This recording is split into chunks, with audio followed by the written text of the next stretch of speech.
My wife left me weeks after we got married to take care of her dying ex-boyfriend. Now she's returned, pregnant, and what I said turned her world upside down. I'm 30, and my wife Lily is 28. We'd been together for 5 solid years before we tied the knot. I genuinely believed our relationship was unshakable. We first met at my friend Jake's backyard barbecue in 2018. Honestly, I wasn't planning to go. I'd had a tough week and just wanted to relax. But Jake kept pushing, telling me I needed to get out more. He'd been trying to play matchmaker ever since my last relationship ended badly. Then I saw Lily. She was helping Jake's girlfriend arrange the food table, laughing about something.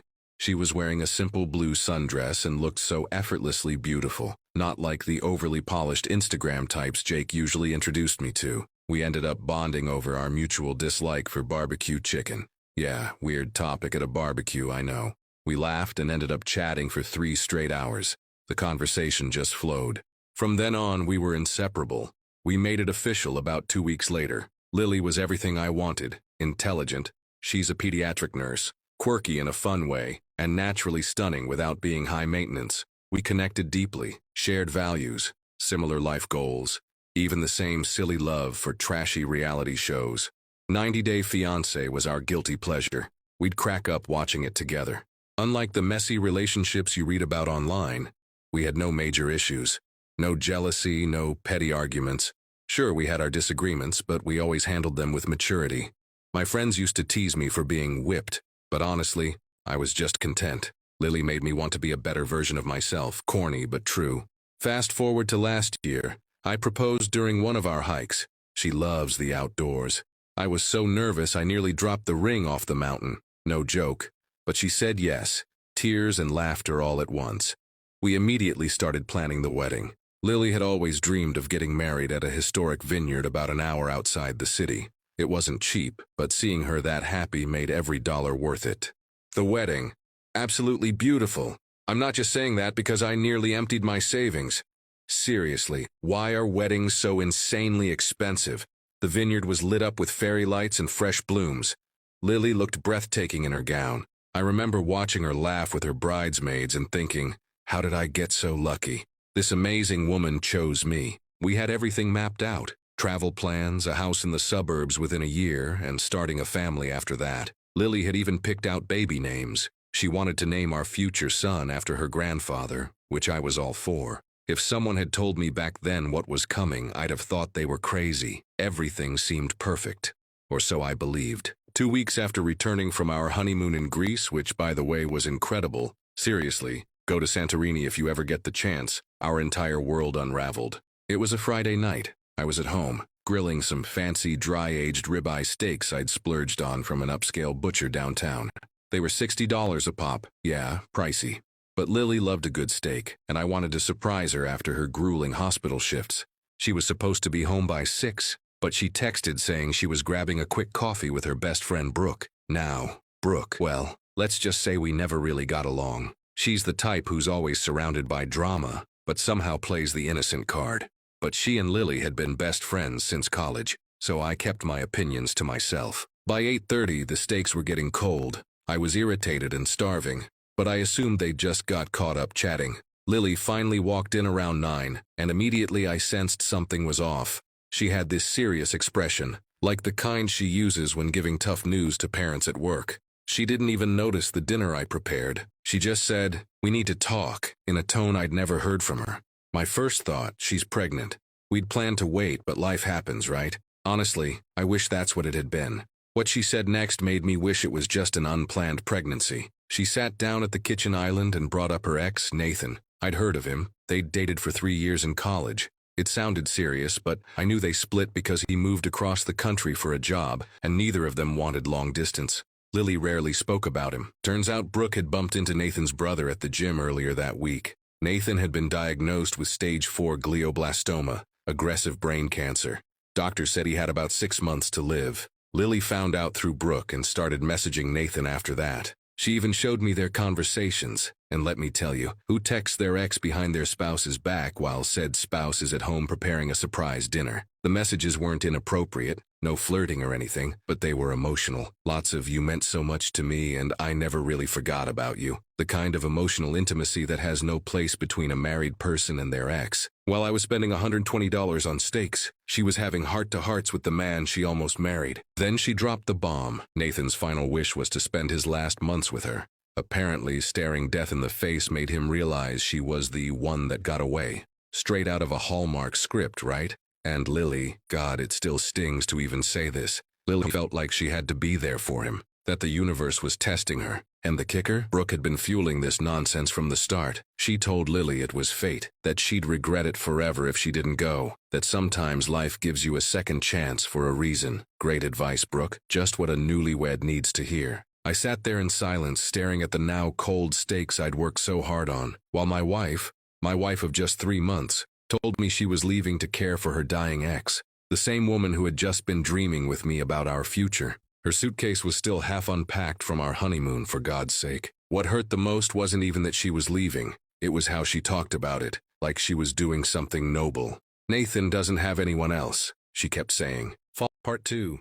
His whole family lives out east. Convenient, right? So supposedly he's completely alone, staring death in the face. Meanwhile, I'm sitting there thinking, what about me? What about your husband, the man you just stood at an altar with and vowed to build a life with? I asked Lily, point blank, if she still had feelings for Nathan. She started crying. Now, Lily's one of those people who cries whenever she's overwhelmed. Normally, I find it kind of sweet. But right then, it just made my blood boil. She told me it wasn't about that. Said this was bigger than us. That Brooke helped her see she needed to do this for her own peace of mind. To be able to live with herself. Oh yeah, let's talk about Brooke for a second. She's been a thorn in our relationship from the very beginning. She's one of those forever single types who inserts herself into everyone else's love life like it's her job. Constantly posting quotes like, "Follow your heart even if it breaks others" on Instagram. But she can't hold down a relationship for more than 3 months. You know the type. Apparently, after running into Nathan's brother, Brooke arranged a coincidental meetup at their old favorite coffee shop. She's been whispering this spiritual garbage into Lily's ear ever since. Stuff like, the universe brings people back for a reason, and your first love might be your true love. Give me a break. I tried to be logical about it. I asked Lily if she'd seen Nathan's medical records herself, spoken to his doctors, or even verified the diagnosis with his family. She got offended, said she couldn't believe I was questioning this, that the Nathan I knew would never lie about something like this. The Nathan she knew. That phrase just stuck in my head and played on repeat. You want to know what really messed with me? She actually thought I'd understand, that I'd somehow be okay with this. Like I'd sit back while my wife left me to go play hospice girlfriend for the guy she used to be in love with. She even had the nerve to suggest we take a break while she stayed with Nathan during his final months. Her exact words, "Maybe we can press pause while I help Nathan through this." I lost it. Told her marriage doesn't come with a pause button. You don't get to put our life on hold so you can go fulfill some tragic rom-com fantasy. I asked her how she'd feel if I dipped out to go take care of a dying ex-girlfriend. She said it'd be different, but couldn't tell me why. We argued for hours. Lily kept throwing around words like karma and doing the right thing. While I tried to explain how insane this all was, at one point she actually said, "If you really love me, you'll understand why I need to do this." Classic emotional blackmail. Finally, sometime around 2 a.m., I couldn't take it anymore. I told her she had to choose, right then and there. If she walked out that door to go be with Nathan, then we were over. No breaks, no trial separation, no coming back when she was done playing Florence Nightingale. She looked at me like I was the unreasonable one. Started talking about how life isn't always black and white, and how we all have to make hard choices. I cut her off and said, "Actually, this one's pretty black and white. You're either my wife or you're not." I'll never forget the look she gave me, this twisted mix of disappointment and guilt, like I was the one failing some cosmic test. She said she needed time to think, grabbed her purse and left to stay with Brooke. The sound of the front door clicking shut behind her felt like a gunshot. I didn't sleep a single minute that night. Just sat at our kitchen table staring at those damn overpriced steaks, wondering how the hell my life turned into this circus. I kept checking my phone, thinking maybe she'd realize how crazy this was and come back. But things only got worse. She stayed at Brooke's place for a few days and barely replied to any of my messages. Meanwhile, I was unraveling. Couldn't eat, couldn't sleep, just played everything in my head on loop, wondering what I could have done differently. My buddy Jake, the one who threw that barbecue where Lily and I first met, came over with pizza. When I told him what was happening, he looked like someone had smacked him. We'd all hung out together, done group trips. He couldn't believe Lily was capable of something like this. Neither could I. Then about a week after she left, I got a long message from Lily. Said she'd done a lot of soul-searching, gag, and had made up her mind. She was moving in with Nathan to help him through his final chapter, and she actually wrote that she hoped I could understand, and maybe we could revisit our marriage after Nathan passed. Like I was supposed to just sit around waiting while she lived out some Nicholas Sparks fantasy, a backup husband, waiting on the sidelines. The very next day, I got an email, not even a phone call, from her lawyer. She wanted a divorce. Said she hoped it could be amicable. I'll never forget sitting at my desk at work, staring at that email, feeling like the floor had dropped out from under me. I told my boss I was sick and went home. And then came the worst part. Some of our friends actually took her side, said I was being cold and unsupportive. Rachel, who I thought was my friend first, even told me I should be proud of Lily for being so selfless. Yeah, proud that my wife ditched me for her ex makes total sense. I remember one dinner with our couple friends, everyone trying to help me see it from her perspective. Someone asked, "How would you feel knowing you could ease someone's final days and chose not to?" I fired right back, "Would you leave your spouse to go be with a dying ex?" That shut them up quick. It felt like I was the villain for simply expecting my wife to keep her vows. Even Lily's sister, Nicole, who used to be cool with me, started posting vague crap on Facebook like, "Real love means supporting hard decisions. Give me a break." When Lily's lawyer sent over the divorce papers, I hired my own. My brother recommended this no-nonsense attorney who doesn't play around. I wasn't about to get burned twice. Lily actually expected me to move out of the house I paid 70% of the down payment for. I told her she could buy me out if she wanted, but I wasn't going anywhere. She acted shocked, like she genuinely thought I'd just roll over and give her everything. I think she expected me to be the understanding husband right up until the very end. The day she came to pick up her stuff, brutal. Of course, Brooke came along, giving me dirty looks the whole time like I was the monster in this story. They took 3 hours packing up. Every time they walked past me with another box, Brooke would make these exaggerated huffs like I was the reason Lily had to leave. I sat on the couch, drank a beer, watched football, and didn't lift a finger. Then Lily tried to take our dog, Max, a lab mix we rescued 2 years ago. That's when I finally snapped. I told her there was no way in hell she was taking my dog to go play house with her dying ex. She cried. Again, said she needed emotional support during this difficult time. I just laughed and reminded her Max is registered under my name, and I've paid every single vet bill since day one. She left without him. Part 3.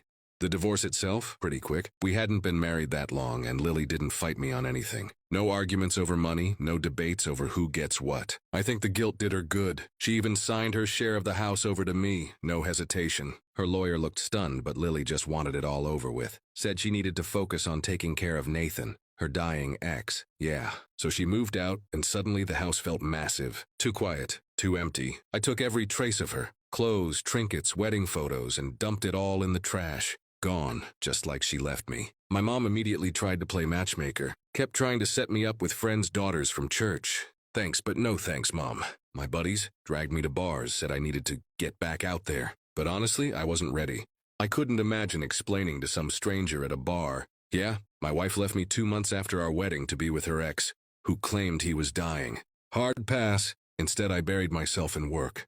Took every overtime shift they'd throw at me. My boss was cool, gave me extra projects just to keep me busy. Money was decent, but I wasn't doing it for the paycheck. I just didn't want to think. Nights were the worst. Sitting alone in that house, staring at walls. I'd wake up at 3 a.m. like clockwork, check my phone, half expecting some message from Lily saying she made a mistake. Never came. Max, my dog, saved me in ways he'll never understand. His routine became mine. Had to get up early to walk him, come home in time to feed him. He'd sit next to me on the couch while I binge-watched Breaking Bad for the 3rd time at 2 a.m., probably wondering what was wrong with me. I started fixing up the house. New paint, little upgrades here and there. Anything to fill the silence. But the hardest part? Social media. Lily wasn't posting much. Probably because I left my husband for my dying ex doesn't exactly rack up likes. But our mutual friends? They posted everything. Photos of her at dinner, smiling, laughing, like nothing had happened. Brooke's posts were the worst. All those cryptic quotes like "follow your heart" and "sometimes life takes you where you're meant to go." Yeah, blocked. Eventually some friends stopped talking to me altogether. Couples we used to hang out with took sides. Some thought I was a jerk for not supporting Lily's tough decision. Still can't believe that. Others just felt awkward and faded out. Honestly, that stung more than the divorce. Only real constant was my brother. He showed up with his kids, made me leave the house, forced some normalcy back into my life. Fast forward a couple of months, things started getting better. I got promoted at work, finally bought that Tacoma I'd always wanted. Got in the best shape of my life thanks to Brazilian Jiu-Jitsu. Even started dating a little. Nothing serious, but I could finally survive a first date without falling apart. Then came that Tuesday. Random afternoon, phone starts blowing up. Calls, texts, voicemails, all from Lily. At first, I ignored it. Thought, what the hell does she want after all this time? Then I get a text from Lisa, Lily's sister. We'd stayed kinda cool after everything. She even apologized for how Lily treated me. So when Lisa says I really need to hear what Lily has to say, I figure something serious must have happened. I finally pick up one of Lily's calls during lunch. She's sobbing. I can barely understand her through the crying. For a second, I thought maybe Nathan had died. Yeah, I know, harsh, but come on. But no. This was even wilder. Turns out Nathan never had cancer. Not a single cell. The whole thing? An elaborate, twisted lie. Wow. He faked it all after seeing our wedding photos online. Decided he wanted Lily back, so he made up a terminal illness. He had fake medical reports. His buddy at a hospital helped him forge them. Said he was working remotely during chemo? Nah, just avoiding being seen around town looking too healthy. This man conned his way into destroying our marriage. And you want to know how Lily found out? She ran into Nathan's sister at Whole Foods. They were chatting, catching up. Lily mentioned something about Nathan's treatments, and the sister's like, wait, what treatments? Yeah. Turns out Nathan never told his family anything. They just thought he and Lily had gotten back together the normal way. Lily confronted him that night, and this guy, this absolute sociopath, laughs and says, yeah, I made it up, but hey, it worked, didn't it? Oh, and the kicker? He'd been dating some coworker named Jessica for 6 months, already planning a move to California with her. He looks Lily dead in the face and goes, I needed you back then, but I'm in a better place now. People change. You should move on too. I swear I sat in my truck listening to all this and just started laughing. Like can't breathe, full body laughing. This guy blew up my marriage with the dumbest, most psychotic lie I've ever heard, and just walked away from the wreck like nothing happened. Lily kept crying, said she was sorry, said she couldn't believe she fell for it, that she threw everything away for nothing, that she'd never forgive herself. You know what I said? Yeah, and I hung up. She kept texting, whole novels. Said this must be the universe trying to bring us back together. Still with the spiritual mumbo-jumbo. I didn't respond. Went to the gym, rolled some rounds, came home, cracked a beer with Max. Weirdly, I felt calm, like my soul had finally caught up. Then the next day, it blew up. Lily lost it. Posted the entire story on Facebook. Tagged Nathan, Jessica, everyone. It was a train wreck in real time. Jessica found out everything through the post. Dumped Nathan immediately. His job found out he'd lied about needing medical leave. Fired him. His family, horrified. The guy torched his entire life just to mess with an ex. Karma served piping hot. After that, Lily went full desperation mode. Started showing up at my work with coffee, my order, of course. Cute. Emailed my work account. Even tried getting my mom to talk to me. Mom shut that down hard. She's still furious about what Lily did. After about a week of this chaos, I agreed to meet her. Not because I wanted to reconcile.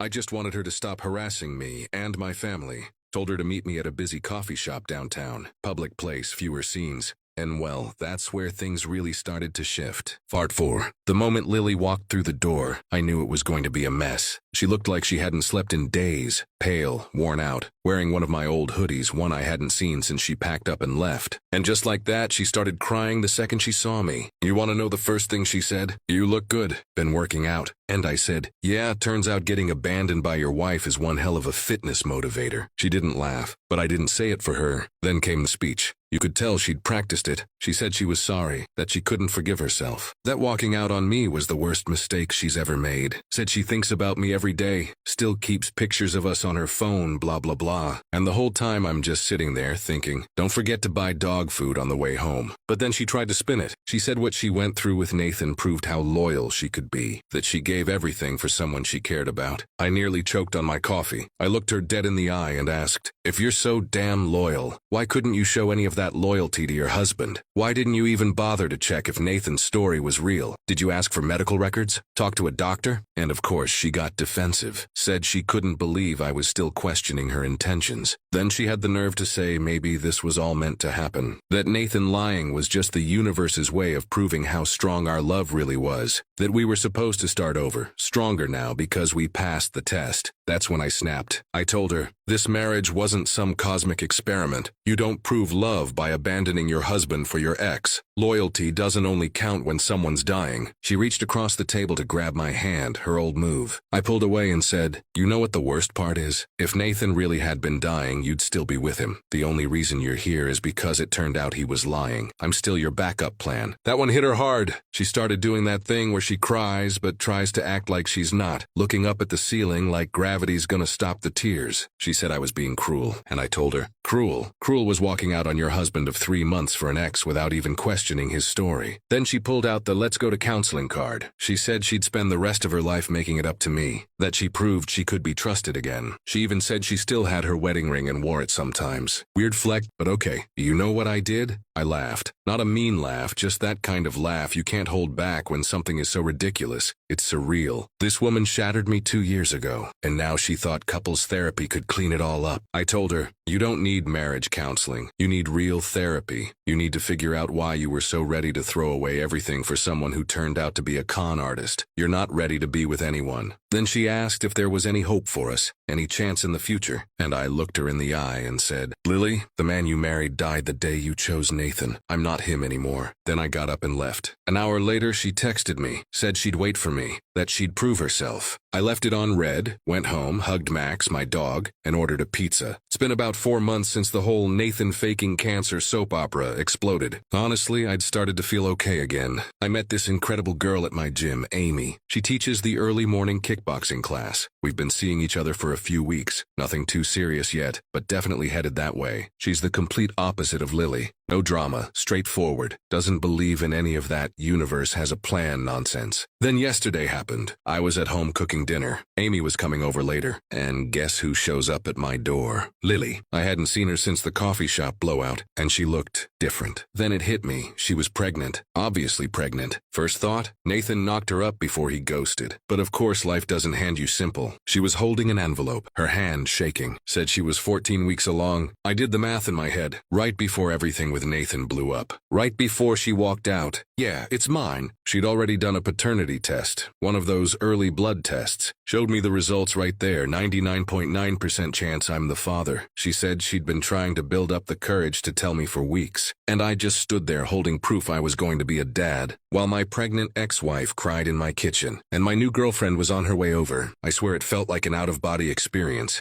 Lily told me she found out right after everything with Nathan collapsed. She's been going to the doctor alone. Didn't tell anyone except her mom. She said she knew this complicated everything, but she thought I deserved to know. And here's the part that really messes with my head. A part of me is actually excited. I've always wanted to be a dad. Lily and I used to talk about kids, back when we were still happy. But then I remember how she left, and I think about Amy. I haven't told Amy yet. Lily left like an hour ago. I ended up texting Amy that I was sick and had to reschedule dinner. Now I'm just sitting here with Max trying to wrap my head around this. Obviously, I'm going to be in my child's life. That's not even up for debate. But co-parenting with someone who left you for her fake dying ex, that's just gonna be a trip. And then there's Amy. How do you tell someone you just started seeing that your ex-wife, who left you for her ex, is now pregnant with your kid? Feels like way too much to put on someone this early. Lily says maybe this baby is a sign, and we're meant to try again, that a child changes everything. But does it? Does it erase what she did? Does it change the fact that she only came back because Nathan's cancer story fell apart? My head's spinning. Max keeps dropping his toys at my feet like he knows something's up. Good dog. Honestly, I don't know what to do. Part of me wants to be excited to be a dad. Part of me is terrified of having Lily tethered to my life for the next unseen amount of time. And part of me feels awful for Amy. She didn't ask for this kind of chaos. So seriously, what would you do? How do you co-parent with someone who shattered your trust? How do you explain to your new girlfriend that surprise? You're having a baby with your ex. How do you stay involved with your kid without getting pulled back into Lily's storm? Final part. It's been 3 days since Lily showed up at my door with a baby growing inside her and a stack of lab results saying I'm the father. 3 days and I still haven't told Amy. She keeps texting asking if I'm feeling better. I keep lying. I hate myself for it. But every time I try to start typing, I freeze. How do you even begin that conversation? Hey, remember my crazy ex-wife? The one who left me for her terminally ill ex? Turns out she's pregnant with my kid. Surprise. Yeah, that's a hell of a text. The night after Lily came over, I barely slept. I just laid in bed staring at the ceiling. Max curled up at my feet like he was guarding me from my own thoughts. Around 3 a.m., I ended up walking into the spare bedroom, the one Lily and I used to call the future nursery. It's been empty for 2 years. That broke me in a way I didn't expect. The next morning, I called Lily. Didn't want to, but I had to. I told her we'd talk. Not about us, not about hope or rings or fate, just about the baby. We met at a park near her apartment. She was already sitting on a bench, her hands resting over her stomach like she was trying to shield it from the world. I didn't sit. She looked up and asked quietly, "Did you read everything I left you?"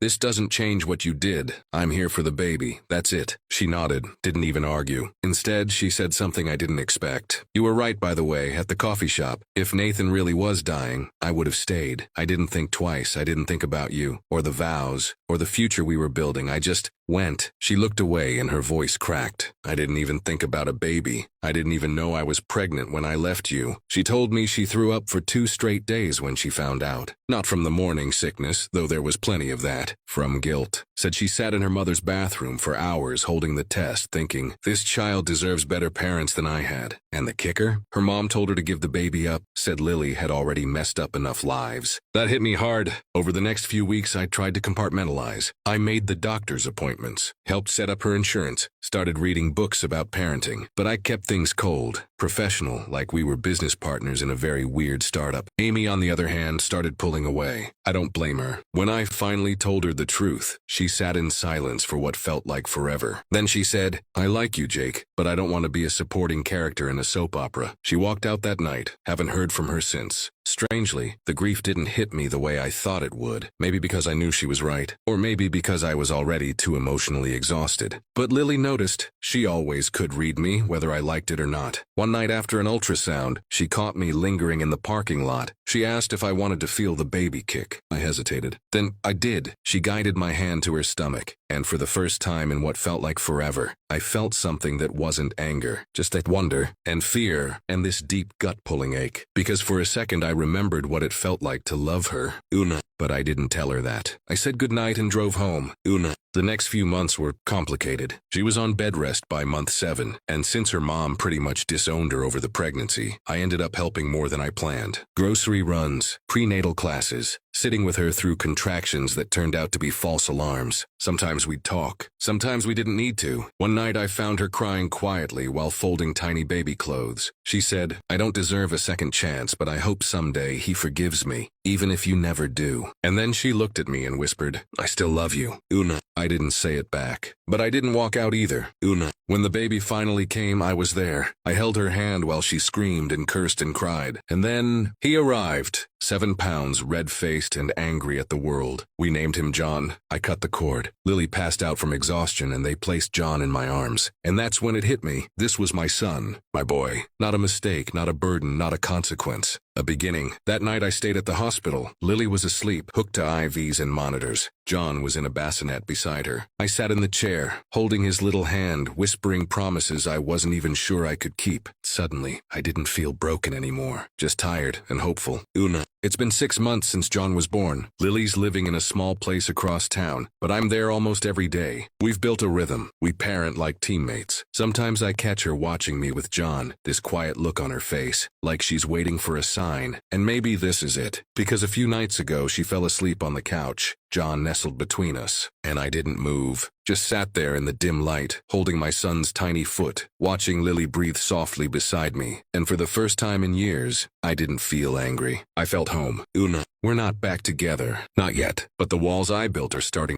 to crack. And maybe, just maybe, forgiveness isn't a door you open all at once. Maybe it's a window, slowly letting in the light. And in that light, I see a future. Not perfect, but real. Us, John. Max curled up on the rug. And maybe one day, not long from now, I'll take Lily's hand again. Not because I forgot what she did, but because I believe in who she's become. And because sometimes the storm has to break before the sun comes in. Thank you all for patiently staying with me through all of this mess. I hope no one suffers the way I did, because every loyal person deserves a happily ever after ending.